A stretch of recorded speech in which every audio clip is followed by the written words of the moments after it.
E aí, Vacareza? E aí, Ivo, Como é que como você vai? tá? Tudo bem? Tudo bom? Jóia. Antes de falar de qualquer outra coisa, nós precisamos falar de uma coisa que a gente tem que começar a se preocupar já. Porque lá em casa agora só se fala no álbum das figurinhas da Copa do Mundo. Só que eu fiquei meio preocupado, Vacareza. Eu abri na página do Brasil, tem uns caboclos lá que eu não sei se vão dar conta do recado. Mas, Ivo, você sabe que toda Copa tem surpresa. Tem, sempre tem. E né? as pessoas às vezes acham que alguém não vai dar conta e dá, e outros acham que... Eu me lembro da Copa de 70, eu sei que eu tinha muita desconfiança do goleiro. Eu era menino em 70, tinha 14 anos, 13, 14 anos. Era 14 anos que eu ia fazer uma coisa assim. Não, ia fazer 15, 70 eu ia fazer 15 anos, já tinha 14 anos. E o goleiro, se eu não me engano, era o Félix. Félix. Venerando. Félix. É. E eu tinha um pé atrás em relação ao Félix. Eu achava que o Brasil tinha um goleiro melhor naquela época. E eu ouvia muito meu pai falar de Gilmar. É. Da Copa de 60. E eu tinha um pé... Mas aquela seleção, para mim, foi a melhor que o Brasil já teve. Foi, sem dúvida, né? E eu fui jornalista esportivo Mas lá você era menino, não era eu tinha jornalista. 14 anos, você tinha 15, eu tinha 14 anos, né? Eu Mas ia fazer 15 e você ia fazer 14. Mas foi a Copa da minha vida, né? Porque é aquela Copa que você está envolvido e tal, né? E aí eu te fiz uma entrevista com o Félix e ele ficou muito preocupado porque as filhas dele reclamaram que na escola os meninos diziam, seu pai é frangueiro, seu pai não sei o que tem.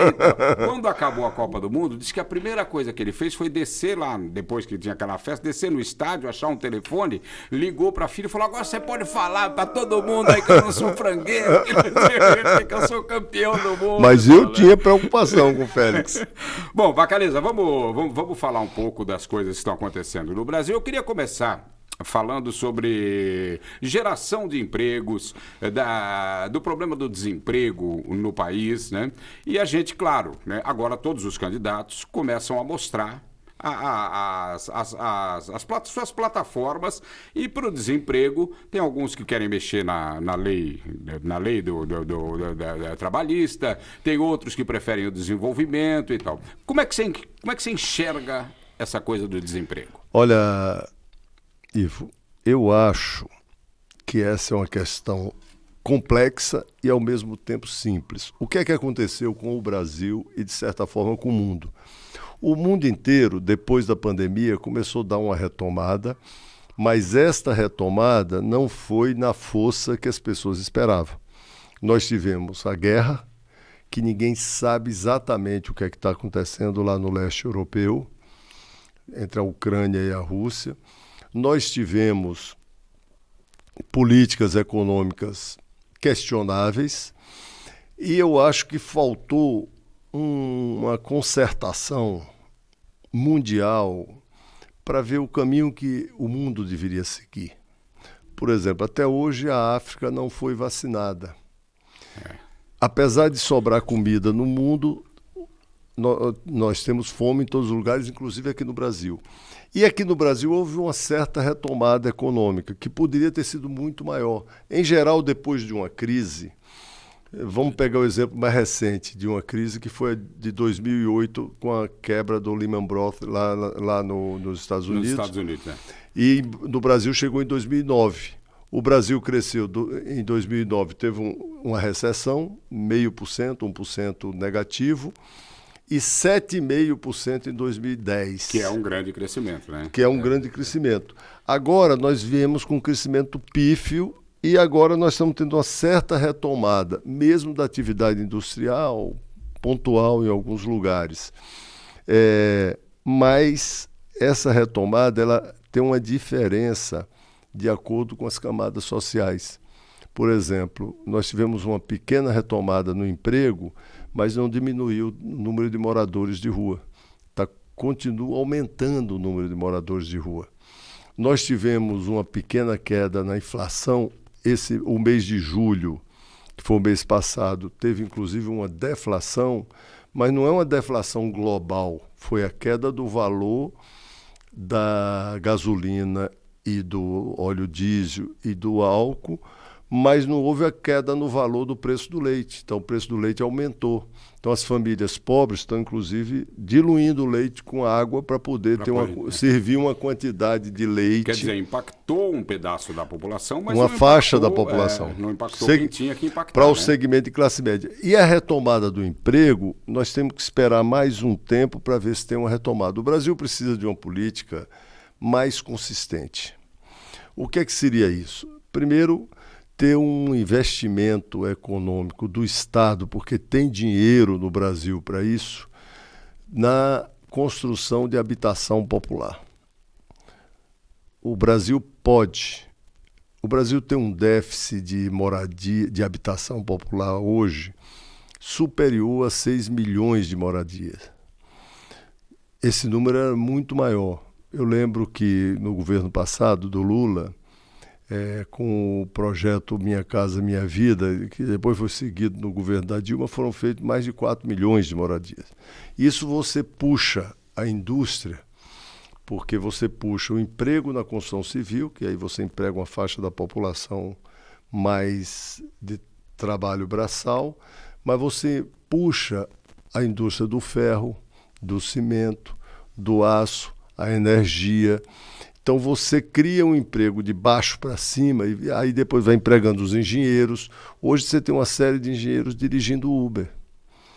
Engenheiro civil, formado dirigindo Uber. Eu peguei um Uber um dia desse, ele me disse, eu sou engenheiro, mas não tenho emprego, estou dirigindo Uber. Então, o Brasil chegou um momento que faltava engenheiro. Então nós temos que ter uma política específica para criar empregos. Uma é a retomada da construção civil e da habitação popular. Outra é a retomada de grandes obras.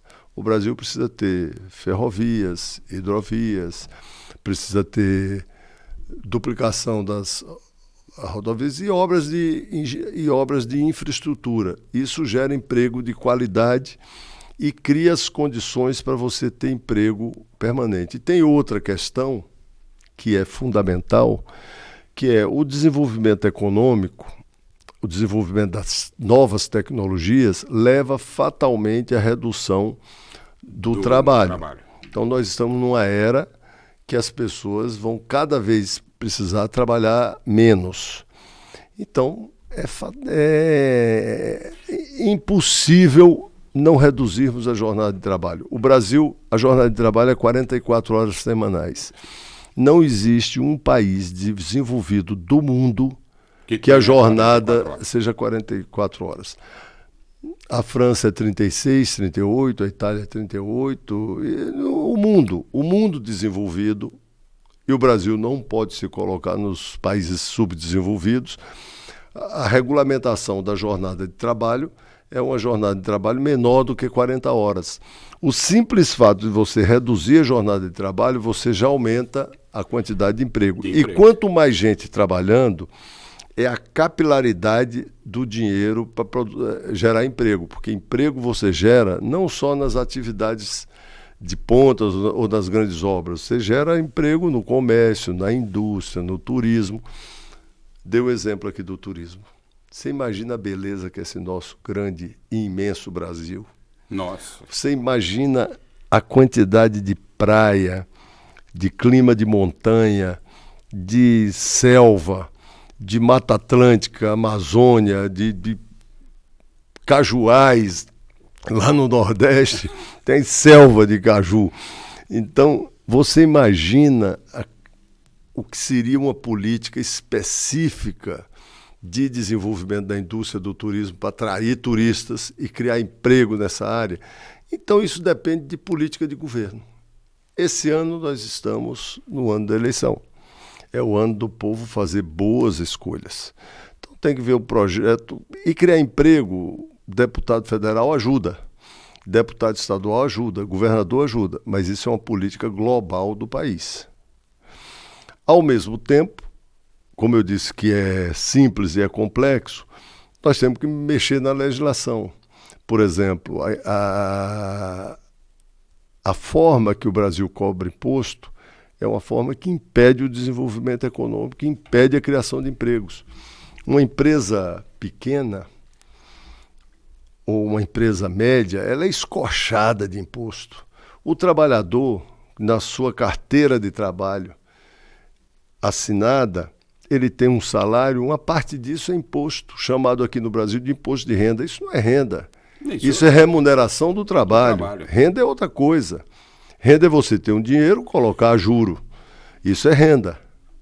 Ou você especular na bolsa, isso é um outro tipo de renda. Mas, classicamente, o rentista, ele coloca o dinheiro dele e o dinheiro dele rende acima da inflação. E ele vai cada vez mais ele vai ter mais dinheiro. Isso é renda, mas o trabalho não é renda. Claro. Então, se o povo brasileiro tivesse mais dinheiro na mão, as pessoas poderiam comprar mais. E tem aqueles que dizem assim, não, mas isso gera inflação. Não gera. Você emitir dinheiro gera inflação. Agora a gente tem um sistema bancário que eles são emissores de moeda sem parecer. Mas esse é um assunto que a gente um dia devia pegar só a situação só esse assunto, né? financeira. Mas deixa eu lhe dizer por que emissor de moeda. Você sabe que numa cidade da Suíça chamada Basileia foi feito vários acordos sobre os bancos e um banco pode emprestar 16 vezes o que ele tem de recurso. O que ele tem ali é o patrimônio dele mais os depósitos. Então, se ele tem 1 bilhão, ele pode emprestar 16 bilhões. Mas ele não pega aqui 16 bilhões e empresta. É tudo fictício. É digitado aquele valor. É uma moeda fictícia. Que ele bota na sua conta. Está criando moeda, né? Porque exatamente. Está emitindo moeda. Emitindo moeda, é. Então, isso tem um fator inflacionário também. E esse conjunto de coisas que eu disse que são complexas, a questão tributária, a relação dos bancos, o juro que o banco cobra, porque uma coisa é o juro da taxa Selic, que no Brasil já é alta, muito alto, bem acima da inflação. É um dos maiores do mundo. Mas o banco cobra juro que nenhum país do mundo tem banco cobrando juro desse jeito. O juro do banco é 300%. 400%. Absurdo, né? Então não tem nenhuma atividade, nem as ilícitas, droga, o agiota, ninguém cobra o juro que o banco cobra aqui no Brasil. Então tudo isso são atividades que impedem o desenvolvimento econômico e, ao impedir o desenvolvimento econômico, impede a criação de empregos. O caminho mais sadio que tem para você criar emprego é o desenvolvimento econômico sustentado, com políticas específicas de criação de empregos. Então você faz um projeto de 4 anos, por exemplo, para alavancar a construção de habitação popular. O governo pode financiar aquilo ali, pode dar aquela casa de graça, porque aquilo ali volta na forma de imposto e volta na forma do desenvolvimento econômico das pessoas trabalhando. Porque se tiver todo mundo trabalhando, o gasto do Estado com saúde é menor, o gasto com educação é menor porque tem menos problemas para você tratar e uma parte dessas crianças procuram outras formas de educação que não é educação pública, que não é correto. O correto é ter educação pública para todos e tem dinheiro para isso. O gasto com depredações, o gasto é muito menor. Se tiver todo mundo trabalhando, a sociedade sadia, feliz, você tem uma situação melhor. Então, criar empregos é uma política global. O Estado escolher onde vai fazer investimento, fazer a reforma tributária e ter uma política específica para redução da jornada de trabalho. Aí nós temos mais empregos para a população. Por falar em emprego, eu queria falar com você uma coisa que eu acho que é muito legal a gente conversar agora, porque o mundo mudou. E o mundo muda sempre, né? Não é que mudou agora, não, o mundo muda sempre. Mas agora está mudando mais rápido. Mais rapidamente, né? Aí eu acho que a gente vai ter que ter uma preocupação muito em breve com uma ampla reforma, maior do que já possa ter sido feita, nas leis trabalhistas, né? No que diz respeito ao trabalho. Por quê? Existe hoje, quer queira, quer não, o trabalho home office. Claro. Que não é um trabalho... Cada vez é maior não é. parte. O trabalho, por exemplo, das pessoas que estão ligadas a um aplicativo, que é o trabalho do Uber, né, do motorista do Uber, do 99, enfim, outros tantos aplicativos. Né? Boa parte das pessoas fazem a compra por internet. Por internet. Você tem lá o motoboy do iFood, do Rapid, enfim, de todas essas... A gente tem que pensar nisso, né, claro. Margarida? Porque, de uma certa forma, são trabalhadores que talvez nem nunca vão ter uma ligação com o nosso modelo tradicional de carteira de CLT, né? Mas são trabalhadores, né, que precisam ter uma regulamentação, né? Olha, isso que você falou é extremamente importante, porque eu vejo pessoas de centro-esquerda, às vezes mesmo pessoas de esquerda, dizerem não pode ter mudança nenhuma trabalhista, tem que garantir a Carta Constitucional feita há quantos anos, meu Deus? 60, mais de 60 mais de 60 anos. Há 60 anos. Não pode. Nós temos que discutir um outro pacto de trabalho, até para proteger os trabalhadores. Porque tem essa forma que você falou das pessoas que trabalham em home office, ou as pessoas que trabalham em aplicativos, mas está surgindo outras formas de trabalho que a gente ainda não identificou. Porque tem pessoas que produzem para as empresas. Como hoje não tem assim, uma fábrica que produz tudo, então tem gente que chega em casa, produz, entrega na empresa, a empresa só bota o selo. É verdade. Essa pessoa é um pequeno proprietário ou é um trabalhador? Como é que você atinge essas pessoas? Então, existe uma complexidade de relação de trabalho hoje completamente diferente da década de 40 no Brasil. E o mundo mudou muito. Nós vamos viver numa era nós já estamos iniciando a era da informática, mas está chegando aqui no Brasil o 5G. Dizem que a China já está preparando o 6G, mas o 5G tem uma transmissão de informações mais de uma centena de vezes do que é hoje o 4G. Né? Então você vai ter os ônibus escolares sem um motorista escolar. Esse tem que ter alguém para tomar conta das crianças. Não pode botar um bocado de criança só com robô. Até porque acho que uma criança vai pegar o volante. Né? Não vai, mas não vai dirigir, porque é remoto. É, remoto. Mas já existe hoje países que têm entregas com pequenos robôs. Vai o caminhão para num quarteirão, o carrinho desce, para na porta da pessoa, deixa a encomenda, volta, sobe, o carrinho sobe no caminhão e vai embora. Vai embora. Então nós vamos ter que nos preparar para uma outra CLT. E eu sou candidato a deputado federal, acho que se for eleito como eu quero ser e acho que você, esse é um dos temas importantes para nós discutirmos no Brasil, que não é a criação de emprego que você pautou no começo.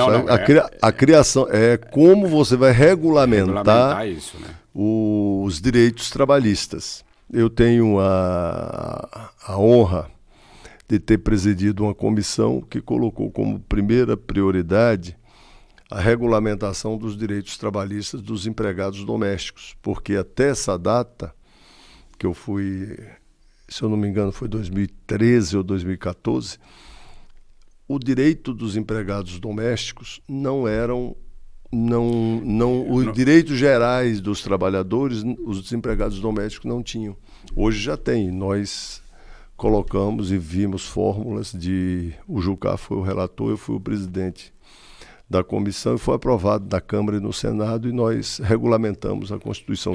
Eu até brinquei sobre isso outro dia em casa. Já estava na Constituição, mas não era regulamentado, então não valia. Eu brinquei lá em casa outro dia, a gente estava tomando café, a gente tem uma pessoa que é um anjo que Deus colocou lá nas nossas vidas, na minha e da Roberta, que cuidam do Davi, do Tomás desde pequenininho. São capazes até, a Vânia é capaz até de brigar comigo se eu brigar com o Davi. Não brigue com ele. Mas Davi é melhor do que o pai, então não tem por que você brigar com ele. Mas eu tava brincando com ela, dizendo, tá vendo? Tá? Eu vou agora fazer o podcast, um dia desses que eu vinha pra cá pra gravar, com o Vacareza, e se você tem todos os direitos hoje, o Vacareza é uma das pessoas que foi responsável sobre isso. Agora, eu queria fazer um negócio aqui, só um pequeno interregno, um pequeno intervalo aqui, porque eu vou até me dirigir à câmera, porque agora eu posso fazer, certo? Pode. E o meu voto é Cândido Vacareza, 70-70. Vai lá, põe Cândido Vacareza, tá? Vai ser a sua voz em Brasília. Muito bem, obrigado. Bom, obrigado, irmão. Eu queria falar um pouco também, e aí até linkando uma coisa a outra, a gente falou tanto de modernidade, né? Tanto de tecnologia, de avanço, como a rapidez com que o mundo muda, e a gente tem que deparar a gente tem que escutar ainda notícias tipo o Brasil tem 30 milhões de pessoas que passam fome. A gente tem que escutar notícias de que o Brasil, sendo um dos maiores produtores da proteína animal, as pessoas aqui comem pouca proteína animal, ou tem delas que, por exemplo, bovina não come nada. Nada. Não é verdade? Quer dizer... Ivo, para você ter uma ideia, o Brasil é o segundo produtor de carne bovina do mundo. Do mundo. Né? O Brasil produz quase 20% de toda a carne bovina que é produzida no mundo. 20%. Não, o Brasil é o segundo produtor de soja do mundo. Segundo ou terceiro, o Brasil, às vezes a China compete com o Brasil, mas os Estados Unidos é o primeiro, o segundo é o Brasil. O segundo é o Brasil.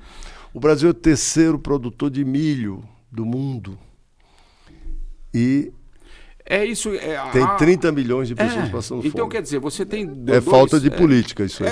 Exatamente. Né? É uma falta de política para você fazer com que isso tenha um equilíbrio. Claro, né? Política de segurança alimentar. Não pode um país que produz tantos alimentos, que ajuda a alimentar o mundo inteiro, ter pessoas passando fome como aqui no Brasil. Isso eu acho que as eleições têm que corrigir. Tem que corrigir, tem né? Que escolher. Na carta de Pero Vaz de Caminha, ele já dizia: em se plantando, tudo dá. Né? E é real.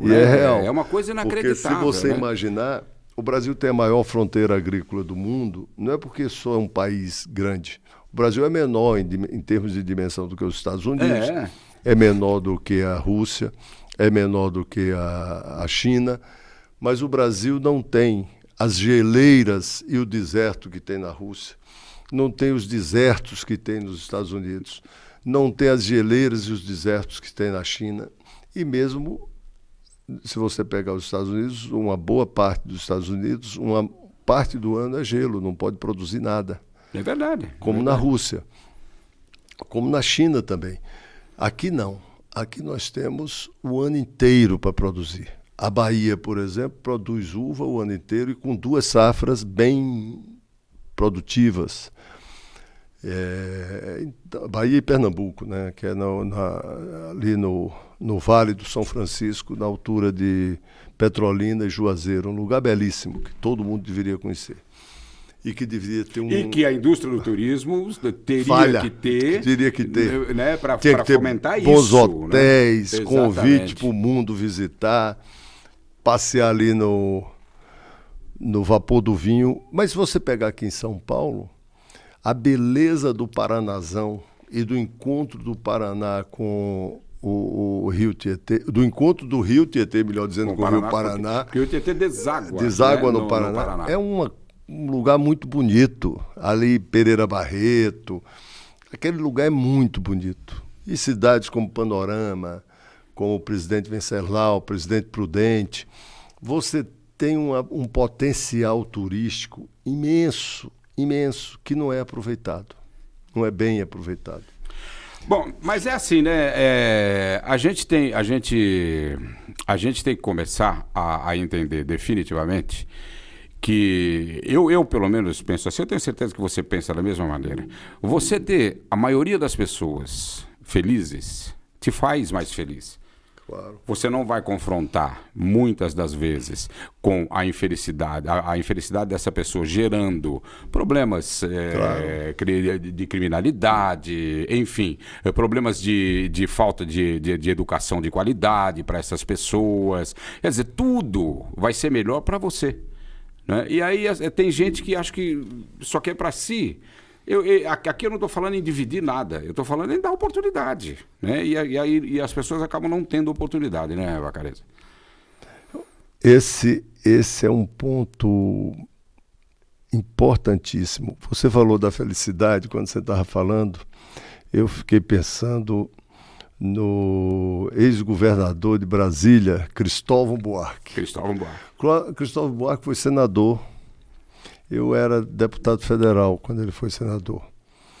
Ele teve uma ideia de fazer uma emenda à Constituição. Eu achei assim muito filosófico para ser emenda da Constituição, mas nossa Constituição permite essas filosofias, que ele queria colocar uma emenda dizendo o seguinte: todo brasileiro tem direito à felicidade. Mais ou menos assim, eu não lembro direito, isso tem muito tempo. Isso foi em 2007, se eu não me engano, 2008. Que seria o problema da felicidade para o brasileiro. Só que uma coisa é a Constituição, ou um desejo. Outra coisa é a gente ter política real, concreta, para promover a felicidade. Promover a felicidade é a gente ter educação de qualidade, ter uma saúde pública, que o povo tenha direito, tenha acesso. Hoje mesmo eu estava falando com uma amiga minha, chama-se Gana. A filha dela está com uma patologia, com uma doença. E eu sou médico, sou ginecologista, ela me pediu ajuda. E uma demora imensa para sair os exames, entendeu? Uma demora imensa para sair os cuidados. Nós estamos vendo agora o AC Camargo e o IBCC lotados e no tratamento de câncer, que você não tem o que fazer. Aí você olha, tem muito por fazer aqui em São Paulo. Nós tivemos um secretário que hoje é candidato ao Senado, o Edson, que é meu amigo pessoal. Ele fez muito, construiu vários hospitais na cidade de São Paulo, teve uma postura positiva no combate à pandemia, mas a gente precisa melhorar muito ainda. Precisa melhorar muito o SUS. O SUS é a saída para o atendimento da população, para toda a população, mas precisa melhorar muito. Então, para a felicidade das pessoas tem que ter saúde, educação de boa qualidade, saúde, emprego. Você imagina o desespero de um pai desempregado que tem que levar comida para casa e não tem como levar. Não tem de onde tirar e ver o filho passar fome. Ou ele deixar de comer para dar comida para o filho. Chega uma hora que não tem nem para ele, nem para o filho. Até para ele prefere, mas tem que ter para o filho. Imagina o desespero de uma pessoa passar fome. Que felicidade uma pessoa dessa pode ter. Então, o trabalho é uma coisa que pode trazer essa felicidade. Bom, a gente está Nós vamos tergiversando, falando de várias coisas, mas vamos tocando nos pontos que a gente precisa... Que a gente precisa tocar. E a gente está em campanha, certo? Estamos. Todos nós estamos em campanha. Eu não acho que só está o candidato. O eleitor está em campanha também, não é verdade? Porque eu penso assim, eu até costumo dizer, o meu voto não tem 30 segundos. Meu voto tem 4 anos. E para que eu tenha 4 anos de desenvolvimento, 4 anos que eu possa realizar meus sonhos, que eu possa levar no rumo certo, eu tenho que agora parar e pensar e chegar à conclusão, né, de que eu preciso fazer isso, votar em fulano, votar em ciclano e tal, mas o que eu preciso? Eu preciso fazer isso aqui, isso aqui, isso aqui, isso aqui. Aí eu tenho que ter educação, eu tenho que ter saúde, tenho que ter investimento, tenho que ter todas essas coisas. E então eu preciso ver quem são as pessoas que realmente têm condição de fazer com que isso ande. Né? Isso. E aqui eu vou dizer uma coisa que eu posso dizer com absoluta tranquilidade, porque eu larguei o jornalismo em determinado momento para ir para a vereança em São Paulo, mas eu confesso a você, certo, que pensei muito e aí cheguei à conclusão de que eu tinha condição, porque se eu não tivesse condição eu não o faria. Certo? Mas tem muita gente, certo, que por ter uma projeção, não só em televisão, nada disso, por ter uma projeção em qualquer situação que seja, acha que pode se candidatar. E eu acho que todo mundo tem o direito até de achar, mas você tem que entender que para você se candidatar, você tem que, no mínimo, se preparar. Não é verdade? É isso que eu acho que é muito importante e que a gente tem que pensar cada vez mais. Não é verdade? Porque a campanha não faz só o candidato, a campanha faz você também. Claro. Né? Para que você possa ter... E você tocou numa questão importante que é o seguinte: a pessoa se candidata para um cargo, ela tem que ter condição de exercer esse mandato. Exatamente. Então, essa capacidade, essa condição de exercer é que deve qualificá-la para ganhar a eleição. Mas muitas vezes não é isso. Nós assistimos nas eleições de 18 as pessoas sendo enganadas com aquelas figuras que chegavam assim: eu não sou político. É um absurdo. Então amigo, eu não sou político. Estava enganando a população, porque para o cara ser candidato, ele tem que estar filiado no partido 6 meses antes da eleição. Então ele já estava pensando em ser candidato pelo menos um ano antes. Aí ele se filia num partido, ele é filiado a um partido. E depois ele se candidata a candidato dentro desse partido. Ele ganha a legenda e aí é que ele é candidato a vereador, deputado, enfim, seja lá o que for. Então não existe candidato que não é político. Por exemplo, eu sou médico, mas eu não posso dizer, não, eu sou médico, não sou político. Eu sou médico e político. E político. Como todos os candidatos. Então, a pessoa dizer, não, eu não tenho nenhuma experiência política, eu não sou político e estou aqui para mudar as coisas, não vai mudar nada. Primeiro que ele não entende de nada. Se não for político, não pode ser candidato. Eu concordo plenamente, né? E tem uma coisa, né? Uma coisa é você ser gestor de uma empresa. É uma coisa. Outra coisa é você ser gestor de um país. Porque você só é gestor de um país se você fizer política. É totalmente diferente. Ora, meu Deus do caminho céu, né? No mandato, ele tem duração. No Brasil é 4 anos para deputado, vereador, presidente, governador e 8 anos para senador. Então esse é o Brasil. Outros países é diferente. Nos Estados Unidos o deputado é 2 anos, o senador é 4. Outros países têm outras diferenças. Então o mandato ele tem um prazo determinado.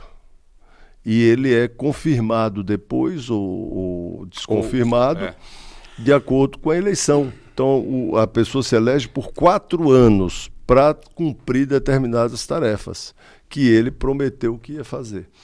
Então, é um cargo eminentemente político e a pessoa tem que ter capacidade de exercer. Bom, a gente vai voltar a ter muitos podcasts, né? Vamos voltar a falar sobre as coisas que a gente está falando aqui.